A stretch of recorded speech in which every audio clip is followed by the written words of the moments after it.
Kumusta akong mga palangga? Anian usab kita nining atong tulumanon, LV Amor Vlogs. Nini nga higayuna atong pagatunan o hisgutan ang mga babag sa atong mga pag-ampo ngano nga kinidili gayud matubag sa atong Ginoo. Apan sa dili pa, hello everyone, welcome once again to LV Amor Vlogs, and this is your friend Lou Amor. So, dili kita maglangan, ato dayong sugdan. Ang una nga babag ngano nga atong mga pag-ampo dili matubag mao ang sala. Sala. Kana nahipatik sa Biblia, Salmo 66:18 nag-ingon nga kung aduna ako'y kasalanan nga gitipigan sa kong kasing-kasing, dili mo gayon ako pagdunggod. So mao kana ang primero nga babag, sala. So gikinahanglan nga atong isulti, i-confess ngadto sa atong Ginoo kana nga sala. So nagkinahanglan kana og confessal, unsa ba na, confess mo matingali ka na binisaya, no? So confession, gikinahanglan gayud kana, no? So una nga babag kanang sala. Ang ikaduha mao kanang anaa sa Santiago 3 kanang giingon diha nga wala dungga ang inyong pag-ampo kay una sa tanan wala kamo mangayo. Wala kita makadawat sa atong tubag tungod kay wala ta mangayo. So naglangkob kana sa pagkadili mainampuon, no?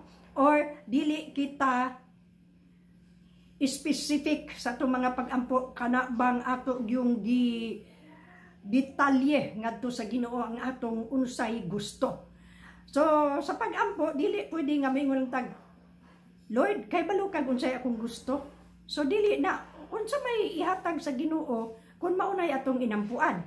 So kinahanglan nga ato kanang i-detalye gayud. Lord, gusto ko ani, gusto ko ana aron ang mahitabo mauni ang akong gusto amahan. Lord, tambali si Juan, Pedro, si Maria atua sila sa hospital. Hinganli ang hospital, anaa sila sa ICU or naa sa emergency room tungod kay ana, no? So detalyado.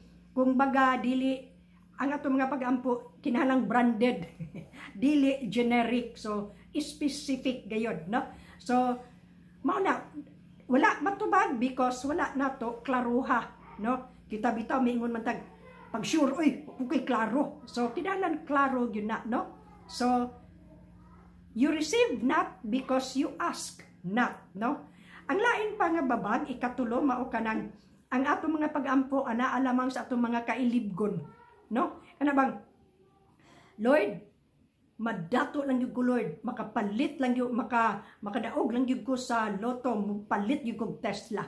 So, sa mga kailibgon lang na, no, kanabitang we consume it upon our lust, dili man ingon nga na kita pwede mag-ampo, na pwede man, pero atong paniguraduhon nga, ang atong mga pag-ampo, makahimaya sa atong Dios. Lord, makadaog lang ko, ani, ako yung tabangan, si so and so, kanang mga bata in town nga, kuan, naana, gi-abandon, ako yung tabangan. So, ingon ana, no, kinahanglan ang atong pag-ampo, dili kanang bahin lang sa atong kailibgon. So, lain nga babag, mao kanang, alang nis mga bana. Makita na to sa 1 Pedro 3:7, naa diha, mga bana, dili na to, dili na to. Ayaw ninyo pagdaog-dauga or pasakiti ang inyong mga asawa. Mistreatment in English, no? So dili na to imaltrato, no? Ayaw imaltrato inyong mga asawa aron ang inyong mga pag-ampo dunggod, no? So moingon tingali kamo nga ako yung panggaon ni akong asawa kay duna ko'y giampo aron dunggon ko sa Dios. Dili na, kinahanglan nga with honor, no? With honor ang treat ninyo sa inyong mga asawa aron usab madungog ang inyong mga pag-ampo. So usa kana sa babag kanang pagmaltrato sa mga asawa, usa kana ka babag. Ang lain pa nga babag may tungod ni anang naa sa Marcos 11 kanang dili mapinasayloon. So balik ta sa una nga babag, sala. Ang pagkadili mapinasayloon usa kana ka sala. So kinahanglan nga ato kanang confess ug unsay atong mga unsay nahimong kasalanan sa atong isig katawo, mupasaylo gayud kita dayon. Dili na nang di ko kapasaylo kay murag taas sa putag garbo ana. Ang ato pud ningali una-una nga perfecto gyud ta. So dili ta perfecto. Ang ato una-unaon nga ang salaan niya mao pud niya atong sala. So ako siyang pasayloon og hikalimtan ang kadtong mga sala. Usa ka na kababag, unforgiveness, unforgiving heart, babag ka na siya sa mga pag-ampo. Lain pa kanang mag-ampo nga wala bitaw pagtuo, naagi hapon sa James 1:4 kana bitaw double-minded, kana ba murag inampuan nga murag balod nga gi pasapasa sa daplins baybayon, o double-minded, kinahanglang fixed, doon na kita'y pagtuo, doon na kita'y dili kita magduda sa Ginoo, kana bitang madudahon nga ikaw lang God Lord og imong ihatag maayo og dili maayo, dili kinahanglang ato gyud nang punting ang atong tinan-awan, ang atong inampuan nga ihatag gyud ni sa Ginoo, no? So ingon ana, double-mindedness dili na siya, usa na siya kababag sa atong mga pag-ampo. So ang lain pa mahitungod na ana makita nato sa 1 Juan 5:14 kana bang mag-ampo ta pinasikad sa kabubuton sa Dios. Naa diha kanang Lord, muni akong mga pag-ampo, pero ang imong kabubuton maoy matuman, no? So ingon ana, according to His will, thy will be done. So anao na siya pag-ampo nato kay dili usa na siya kababag, no? Usa na siya kababag kana bitang dili nato i-submit didto niya nga imong kabubuton amahan, pero mo gini akong mga pag-ampo, no? Kanang oo, dili og hulat, tubag kana kanang yes, no og wait, mga tubag kana sa Ginoo according to His will. Pananglitan atong ikumparar ang kalibutanon nga amahan og sa anak. Mingon ang anak nga 15 anyos papalitik og motor, mingon ang amahan dili, paghulat unya na. So dili nato na ipamugos kay kahibalo ang atong Ginoo unsa gyud maayo para nato.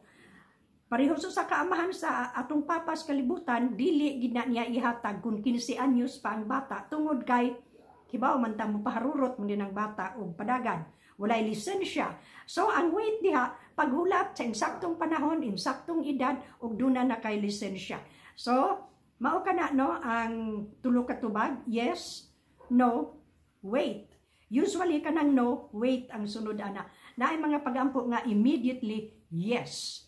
So mao kana mga igsuon ang mga babag ngano nga ato mga pag-ampo dili dayon matubag. So nanginaot ko nga duna kita napupo nga maayong pagtulunan niining atong pakigambit niining adlaw. So salamat kaayo sa Ginoo niining mga atong topic karon nga gi pakigambit may tungod sa mga babag sa pag-ampo. So have a good and godly day everyone. O akong panghinaot nga kung nakauyon mo sa ato ang sharing or nakauyon mo sa content aning ato ang channel, palihog subscribe, no? Pinduton lang gid ng word nga subscribe.